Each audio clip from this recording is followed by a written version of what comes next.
Good morning, students. Welcome to third lecture of machinery construction, building construction technology. कल हमने पढ़ा था कि material of for stone machinery कौन कौन से होते हैं। तो मोटार एंड स्टोन के बारे में हमने कल पढ़ा था। ठीक है, मोटार के बारे में भी हमने कल पढ़ा था कि उसकी डेफिनेशन और टाइप कौन कौन से होते हैं, ये कौन कौन से मोटार यूज करते हैं। वो मोटार के अंदर ही 5 स्टेप थे कि आप देखेंगे तो हमने पहला जो स्टेप है वो कवर कर लिया है। सेकंड जो हमारा स्टेप है वो है कंसिस्टेंसी ऑफ मोटार। तो कंसिस्टेंसी का मतलब क्या होता है?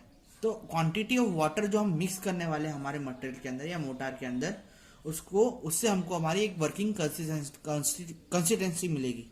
ठीक है, अब इन केस क्या होता है कि आप सीमेंट एंड लाइम और मोटार एज ए यूज कर रहे हैं तो आपको एक प्रॉपरली क्वांटिटी ऑफ वाटर निकालना पड़ेगा।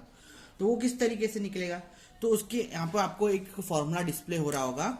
ये है हमारा वाटर कंसिस्टेंसी का फॉर्मूला, जिसके अंदर आप देख रहे होंगे कि VW is equal to 0.6 bracket के अंदर क्या लिखा है, WC plus WI। What is VW? VW is volume of water per metre cube and sand. ठीक, ऑफ सेंड मतलब किसके विरुद्ध अपन पानी ले रहे हैं ना, मीटर क्यूब के सेंड के हिसाब से अपन ने कितना लिया, वॉल्यूम ऑफ वाटर लिया इन लीटर्स। ठीक है, फिर 0.6 ऐड करा हमने। और WC क्या है इसके अंदर?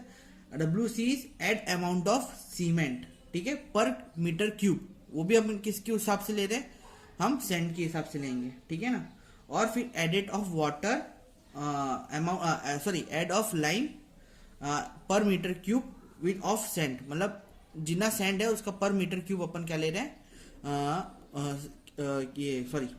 ये हमारे लाइम है, this is lime.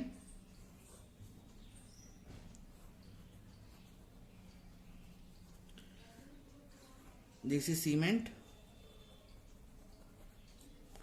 And this is volume of water. तो अब कभी तुमको वो पूछे कि भाई कंसिस्टेंसी ऑफ मोटार निकालनी है तो आप किस तरीके से, इस तरीके से निकाल सकते हैं। आपको वॉल्यूम ऑफ वाटर मिल जाएगा। ठीक है, कितना वाटर ऐड करना है। अब जैसे ही अपन को वाटर मिल गया तो अपनी जो कंसिस्टेंसी है किसके हिसाब से, किस पे डिपेंड करती है, हमारी जो मोटार की थिकनेस फ्लूइडिटी पे, मतलब कितना हमने उसके अंदर मिक्स कर दिया है। ठीक है, उसके ऊपर हमारी जो कंसिस्टेंसी है वो डिपेंड करती है।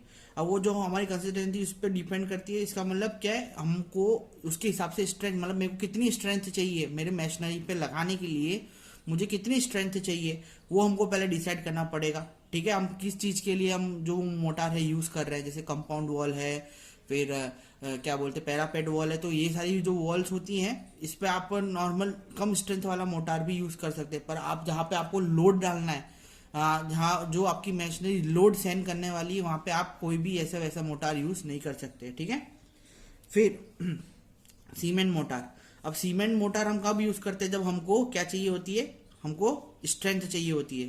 This mortar is use when we need proper strength. ठीक है, स्ट्रेंथ के लिए, ये वर्ड याद रखना, स्ट्रेंथ के लिए हम ये जो सीमेंट मोटार यूज करते हैं। ठीक है, और इसका जो मेन इंग्रेडिएंट क्या होता है, सीमेंट होता है। ये आपको तो पता ही होगा, बेसिक। ठीक है, तो ये दूसरा पॉइंट भी आप लिख सकते हैं इसके अंदर। ठीक है, लाइम मोटार के बारे में मैंने आपको बताया था। ठीक है, क्लास ए क्लास बी में एंड क्लास बी में 2 बटे हुए हैं लाइम मोटार। क्लास ए में क्या आता है, क्लास ए में आता है भाई हाइड्रोलिक मोटार। क्लास बी में क्या आता है, सेमी हाइड्रोलिक मोटार। ठीक है, अब सेमी हाइड्रोलिक लाइम मोटार और सेमी हाइड्रोलिक लाइम मोटार को बताया था। और ये और एक और मोटार आता है फैट लाइम मोटार।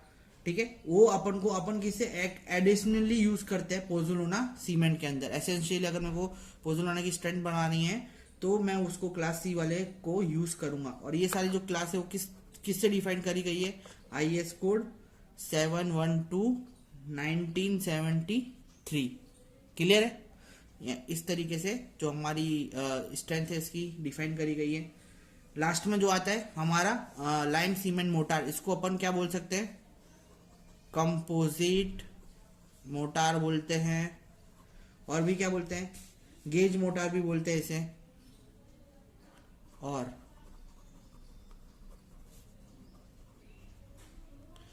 जहां पे सीमेंट के अंदर हम लाइम मिला देते हैं, ठीक है, उसको हम क्या बोलते हैं, लाइम सीमेंट मोटार, ठीक है। जो उसको कंपोजिट का मतलब ही मैंने आपको समझा दिया था कि कंपोजिट का मतलब ही क्या होता है। कंपोजिट का मतलब ही ये होता है कि भाई मिक्स मटेरियल से बनी हुई चीज, ठीक है, उस कंपोजिट, जैसे ये है और ये है, तो ये क्या हो गया, अगर मैं ब्लैक कलर की पाइली बनाता हूँ या ब्लैक कलर का ही कोई चीज बनाता हूँ, तो ये मेरा एक वो क्या बोलते हैं, नॉर्मल सैंपल हुआ, पर मैं मिक्स कर लेता हूँ कलर इसके अंदर, तो ये मेरा क्या होगा, कंपोजिट सैंपल हो गया। समझ में आ गया? तो कंपोजिट का मतलब ही ये होता है, ठीक है। इतना था हमारे मोटार के बारे में। अब हम पढ़ेंगे स्टोन के बारे में, ठीक है।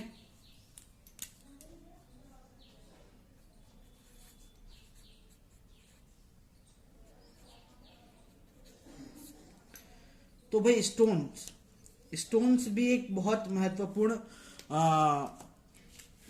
इंग्रेडिएंट है, किसके लिए, स्टोन मशीनरी के लिए।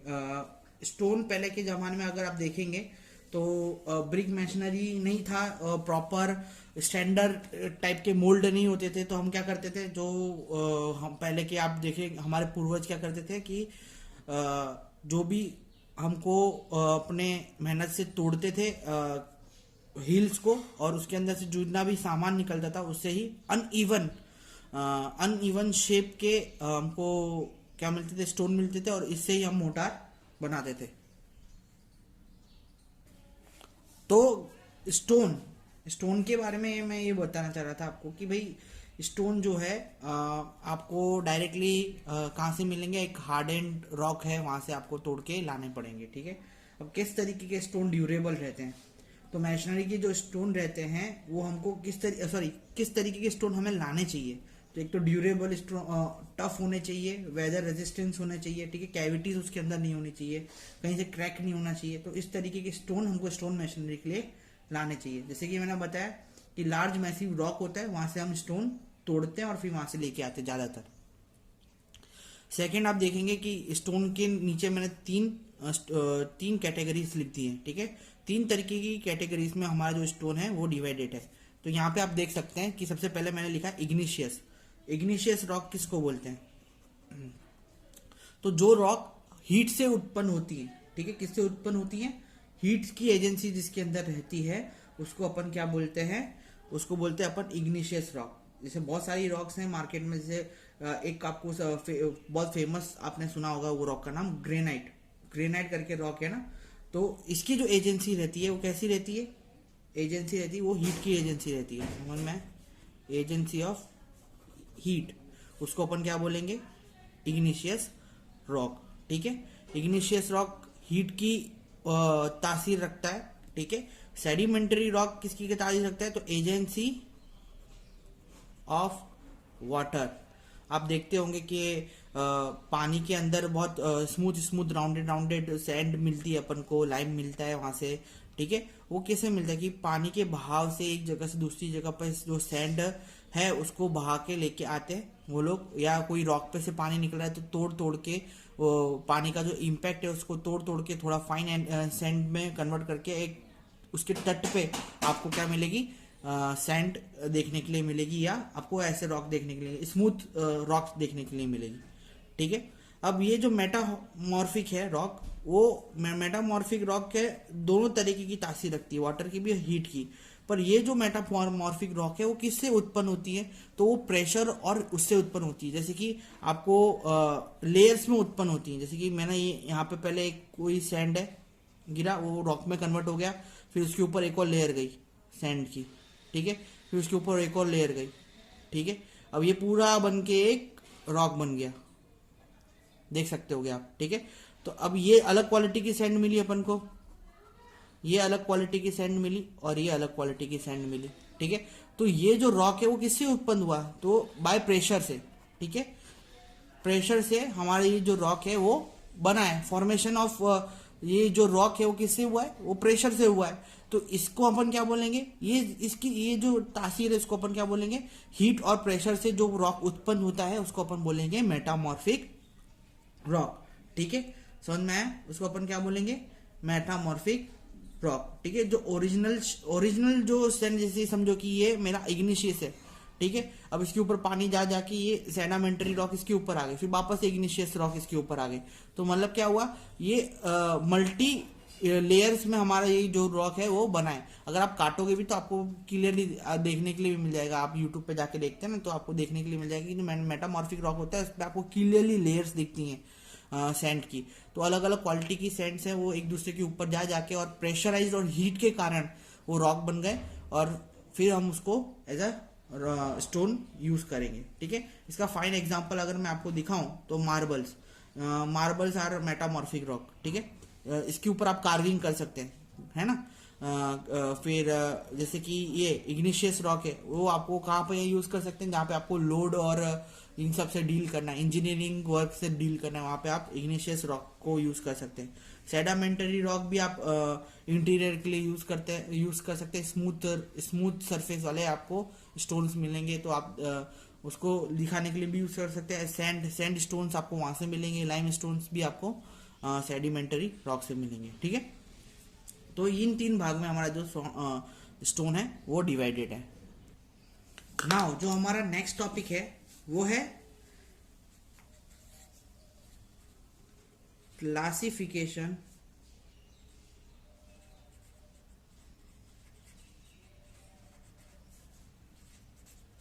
ऑफ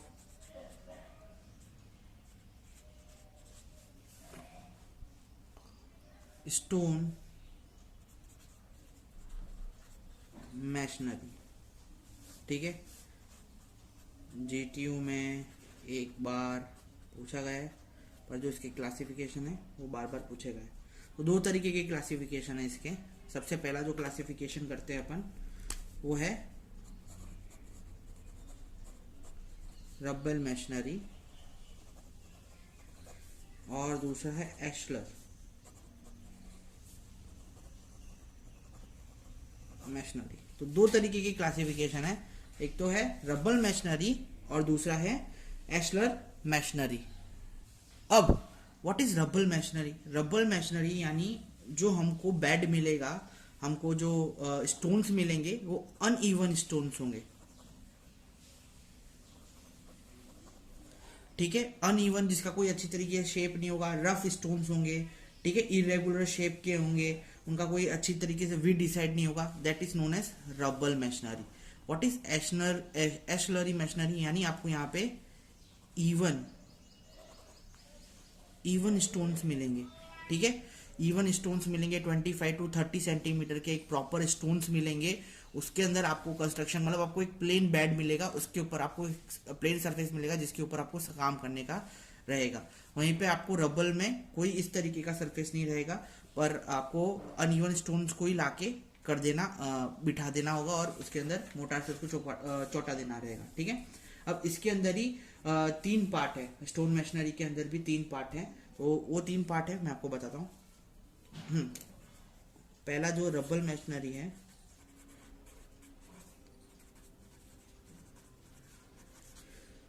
उसके भी 3 पार्ट कौन कौन से? A, uncoursed and random rubble masonry. B, coursed rubble masonry, and C, dry rubble masonry. ठीक है, अभी आप यहाँ पे देख सकते हैं कि अनकोस्ट एंड रैंडम रब्बल मैशनरी। अब ये जो मैशनरीज होती हैं, मतलब जहां से मैं स्टोन्स लेके आ रहा हूँ, ठीक है, तो मैं उसको अनइवनली क्या कर दूंगा, अनइवनली, जैसे कि मैंने, आप समझो, अनइवनली मैंने स्टोन्स को लगाना स्टार्ट कर दिया, उसके एक कॉर्नर से ही मैंने स्टोन को लगाना स्टार्ट कर दिया इस तरीके से अनइवन स्टोन्स को। तो ये जो दीवार हमारी बनेगी वो कैसी होगी, अनकोस्ट रैंडम रबल मैशनरी की। अनइवन रहेंगे, कोई तरीके का शेप नहीं रहेगा। यहाँ पे आपको ऐसे ट्रायंगल ज़्यादा दिख रहे होंगे, ठीक है। अनइवन के शेप के रहेंगे और ये बीच में हमारा क्या होगा, मोटा रहेगा। और ये अनइवन स्टोन्स अपन को यहाँ पे मिलेंगे। क्लियर है। तो ये हमारा जो रहेगा वो रहेगा अनकोस्ट रबल मैशनरी, ठीक है।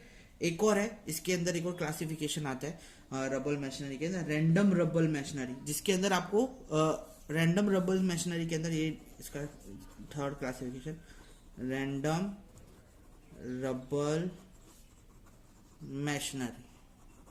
रैंडम रबल मैशनरी के अंदर कुछ नहीं होता है, आपको अनइवन शेप के ही मिलेंगे, पर जो लास्ट के जो पार्ट्स होंगे इसके जो थोड़े इवन शेप के रखे जाएंगे, ठीक है। तो यहां से अनइवन शेप के इस तरीके से स्टोन्स आपको देखने के लिए मिलेंगे।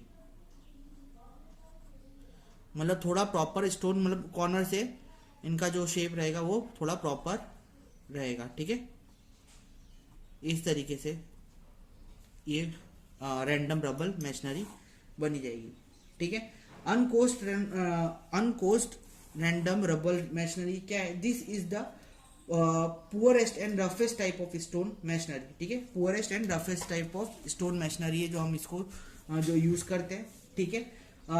The stone to be used for masonry is directly bought from the quarry and used as construction, ठीक है। डायरेक्टली हम उसको लेके आते हैं और डायरेक्टली कंस्ट्रक्शन में यूज कर देते हैं, ठीक है। Masonry, in this masonry the stone are laid random but care is taken to break the joint, ठीक है। हमको क्या इसके अंदर केयर रखना है कि हमारा जो जॉइंट है वो ब्रेक ना हो जाए, ठीक है। उसके लिए अपन को क्या है, जो जॉइंट की थिकनेस है उसको अवॉइड करना पड़ता है, ठीक है। तो ये जो मैशनरी है डायरेक्टली अपन कहाँ पे यूज करते हैं इसको, वहां से लेके आते हैं, क्वेरी से लेके आते हैं और डायरेक्टली हम इंप्लीमेंट कर देते हैं कहाँ पे, अपने बिल्डिंग कंस्ट्रक्शन में, ठीक है। ये वाले रबल मैशनरी के अंदर आप देखोगे ना तो स्लाइटली इसके जो आप इसके पार्ट्स देखोगे, कॉर्नर के पार्ट देखोगे वो इसके जितने अनइवन नहीं रहेंगे, ठीक है। तो जितने थोड़े जो पार्ट्स इसके अनइवन नहीं रहेंगे तो वो ऊपर को एक यूनिफॉर्म बेड मिलेगा, तो यूनिफॉर्म जॉइंट्स मिलेगा। तो इसका जो शेप रहता है वो तो इरेगुलर ही रहता है, ठीक है। पर उसके जो हमको कॉर्नर्स के जॉइंट्स मिलते हैं वो हमको थोड़े स्मूथ मिलते हैं और एक उसकी वजह से एक अच्छा जॉइंट अपन को देखने के लिए मिलता है, ठीक है। तो इसकी भी जो थिकनेस ऑफ जॉइंट है 13 mm से ज्यादा नहीं होनी चाहिए। इसकी भी जो थिकनेस ऑफ जॉइंट है 13 mm से ज्यादा नहीं होनी चाहिए। क्लियर है। फिर coarse rubble masonry. Course rubble masonry के अंदर अपन को क्या मिलेगा, अपन को अच्छे स्टोन्स मिलेंगे। स्टोन की मैशनरी होगी पर अपन को क्या अच्छी तरीके से अपन इसको बिठा पाएंगे, ठीक है। इवन शेप के अपन को स्टोन्स मिलेंगे जिसको अपन अच्छी तरीके से बिठा पाएंगे। इस तरीके से स्टोन्स अपन अरेंज कर पाएंगे मोटर के बीच में।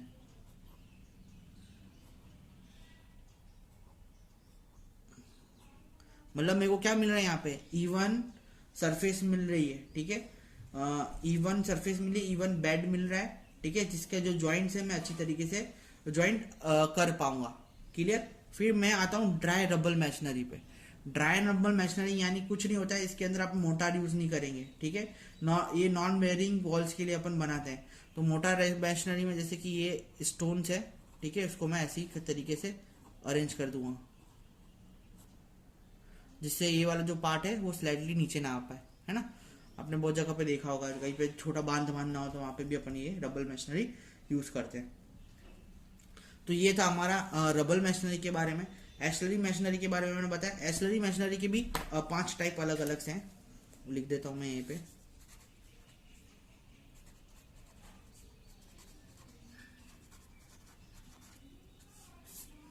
एस्लरी के 5 टाइप कौन कौन से हैं, तो सबसे पहला है टाइप इसका ashlar fine,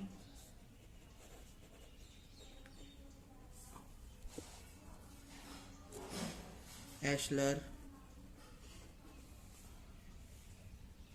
rough tool,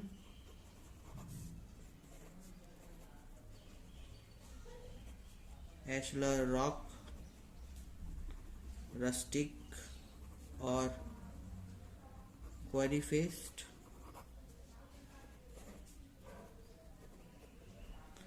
एशलर chamfered and E ashlar facing. ये हमारे 5 टाइप है एशलर मैशनरी के। एशलर मैशनरी कुछ नहीं होती है, तो फाइनली मैशनरी जो स्टोन मैशनरीज होती है ना, उसकी वही उसकी अपन को एक अच्छी तरीके से फाइन एशलर मैशनरी देखोगे तो आपको एकदम इवन वॉल्स, इवन टाइप के स्टोन्स देखने के लिए मिलेंगे। दैट इज ब्रिक मैशनरी की तरह ही आपको स्टोन्स देखने के लिए मिलेंगे। That is ashlar masonry. ये जो एकदम आपको इवन शेप के अंदर आपको इसके अंदर स्टोन्स मिलेंगे और उसको रखने में आएगा।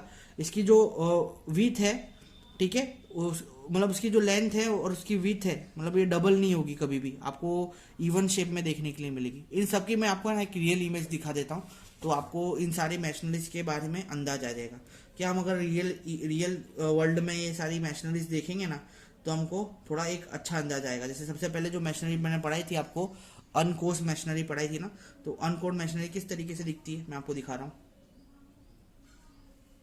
देखिए इस तरीके से अगर आप देखेंगे तो अनकोर्स मैशनरी के अंदर क्या दिख रहा है आपको, अनइवन इरेगुलर शेप के स्टोन्स आपको दिख रहे होंगे, जिसके बीच जिसको हमने अटैच कर दिया बीच में, ये सब मोटार है अंदर, ठीक है। तो ये हमारी क्या है, अनकोर्स मैशनरी है, ठीक है, अनकोर्स रबल मैशनरी। फिर दूसरी अपन मैशनरी कौन सी थी, sorry, random rubble masonry. Random rubble masonry में आप देखेंगे जो सरफेस है इसकी स्मूथ है, ठीक है, सरफेस है, मतलब एकदम शार्पन नहीं है हमारे, जैसे रैंडम उसके अंदर थे ना, उसके अंदर कैसे अनइवन थे, इसके अंदर भी अनइवन ही है, पर उसके अंदर क्या थे, शार्प थे, इसके अंदर थोड़े राउंडेड मिलेंगे आपको, ठीक है।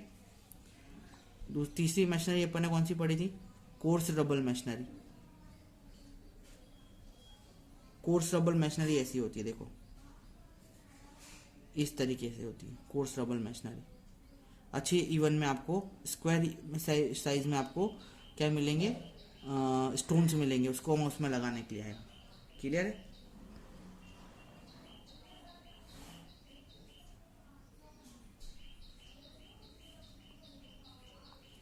फिर ड्राई मैशनरी की बात हुई थी अपनी, तो ड्राई मैशनरी मैंने बताया ना, जैसे ये सरफेस है, इस पर मैंने सिर्फ क्या कर दिया, बिना मोटार के स्टोन्स रख दिए और ये हमारी ड्राई मैशनरी बन गई। इसके कोई रियल इमेज हो तो मैं आपको दिखाता हूँ। ड्राई मैशनरी ये देखो, ये ड्राई रबल मैशनरी, ठीक है, विदाउट स्टोन हमने सिर्फ रख दिया। आजकल तो मैशनरी काम यूज होता है इंटीरियर और इन सबको दिखाने के लिए, तो पहले हम लोग इसको घर बनाने के लिए भी यूज करते थे। किला विला आप देखेंगे ना तो सब स्टोन मैशनरी से बना हुआ है। आप राजस्थान के जितने भी किले में जाएंगे ना, मैक्सिमम वहाँ पे स्टोन मैशनरी का काम ही यूज हुआ है। फिर देखो एशलरी, एशलरी फाइन टूल मैशनरी, मतलब एकदम स्मूथ सरफेस मिलेगी, एकदम इवन आपको क्या मिलेंगे, उसके जो स्टोन्स हैं वो आपको एकदम इवन मिलेंगे। इसको अपन क्या बोलेंगे, ashlar masonry. Thickness of mortar is uniform throughout, मतलब जो थिकनेस रहेगी मोटार की वो यूनिफॉर्म रहेगी, ठीक है, कोई भी चेंज नहीं होगा। जैसे रबल मैशनरी के अंदर जो थिकनेस ऑफ मोटार है वो चेंज हो जाती थी, पर इसके अंदर थिकनेस ऑफ मोटार चेंज नहीं होने वाली है ना। फिर एशलरी चैम्फर्ड, चैम्फर्ड मैशनरी के बारे में देखो, ये रहे चैम्फर्ड मैशनरी इस तरीके की दिखती है ना, इस तरीके की चैम्फर्ड, मतलब आपको क्या मिलेगा, एक स्मूथ सरफेस मिलेगा 45 डिग्री का अंदर। ये बहुत जगह आपने देखा होगा, बहुत जगह हम इसको यूज करते हैं एज अ, मतलब क्या बोलते हैं, मतलब एस्थेटिक अपन को लुक मिले ना, हमारे जो बाहर के एक्सटर्नल वॉल है उसका, वहां पे अपन ये वाली जो चैम्फर्ड एशलरी चैम्फर्ड मैशनरी यूज करते हैं, ठीक है, देख सकते हैं हम यहाँ पे। फिर सेकंड है अपनी दूसरी मैशनरी कौन सी, हाँ ये रही एशलर फेसिंग मैशनरी, ठीक है। एशलर फेसिंग मैशनरी में आपको देखने के लिए मिलेगा, आपको कंपोजिट मैशनरीज देखने के लिए मिलेगी, ठीक है। कंपोजिट मैशनरी जैसे कि यहाँ पे आपको एक बड़ा स्टोन लगा दिया आपने, फिर यहाँ से आपने वापस से एस्लरी फाइन एस्लरीज लगाना चालू करा, फिर यहाँ पे बड़ा स्टोन लगा के वापस से फाइन मैशनरी, मतलब काम रहेगा, एक पैटर्न रहेगा। देखो ये पैटर्न ये पैटर्न ये पैटर्न सेम है। तो इस तरीके से कंपोजिट मैशनरी से ये हमारा चैम्फर जो वो है वो बनेगी। मतलब ये क्या होता है, बैक इसकी जो बैक रहेगी वो ब्रिक कंक्रीट की रहेगी और रबर डिजाइनर की रहेगी, और इसका जो फेसिंग रहेगा वो स्टोन का रहेगा। इस तरीके से इसको मैशनरी को अपन यूज करते हैं, ठीक है। तो ये थी हमारी मैशनरी के बारे में, जो दो तरीके से हमने क्लासिफाई करी स्टोन मैशनरी। अब आगे हम लोग लिफ्टिंग अप्लायंसेस के बारे में पढ़ेंगे और ब्रिक मैशनरी के बारे में हम पढ़ेंगे, ठीक है। आज का जो टॉपिक है हम यहीं तक रखते हैं, और इसका जो असाइनमेंट है मैंने आपको बोला था जब यूनिट खत्म होगा तो मैं आपको दूंगा। और बस आज के लिए इतना ही, फिर कल मिलते हैं, ट्यूसडे मिलते हैं नए लेक्चर्स के साथ। तब तक के लिए शुक्रिया, बाय।